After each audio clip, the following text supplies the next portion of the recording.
ba napapansin sa iyong mga kapaligiran?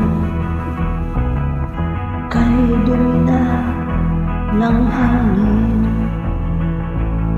pati na ang mga ilong natin.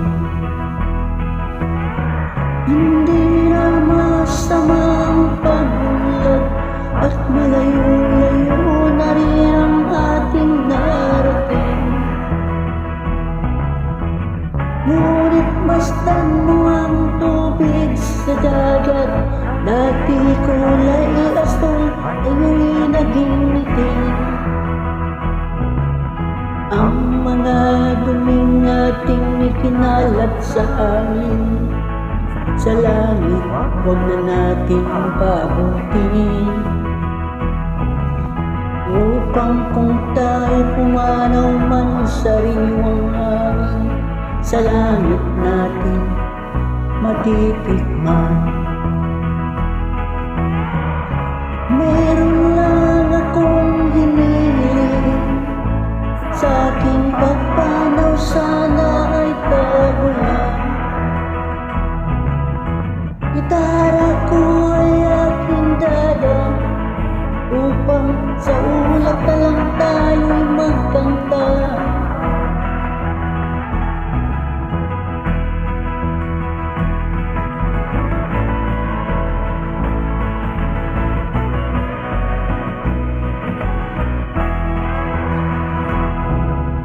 Ang mga batang ngayon lang isinilang, may hangin pa kayang matitikman. May mga puno pa kayang silang aakyatin, may mga ilog pa kayang lalangan.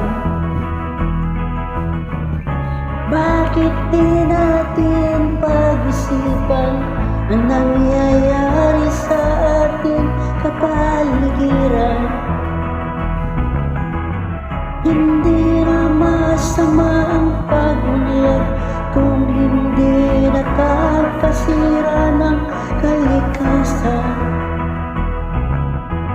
Darating ang panahon, mga ibong gala ay wala nang madadapuan. Masdan mo ang mga punong dati ay kay tatag, ngayon namamatay dahil sa ating kalukuhan. Lahat ng bagay ay narito sa lupa, biyayang galing sa Diyos kahit ika'y wala pa. Ingatan natin at huwag lang sirain pa, pagkat ang kanyang ginamit ay mawawala na. Mayroon lang akong piniling, sa aking pagpanaw sana ay tagulan. Gitara ko ay aking dadalhin, upang sa ulap na lang tayong magkanta.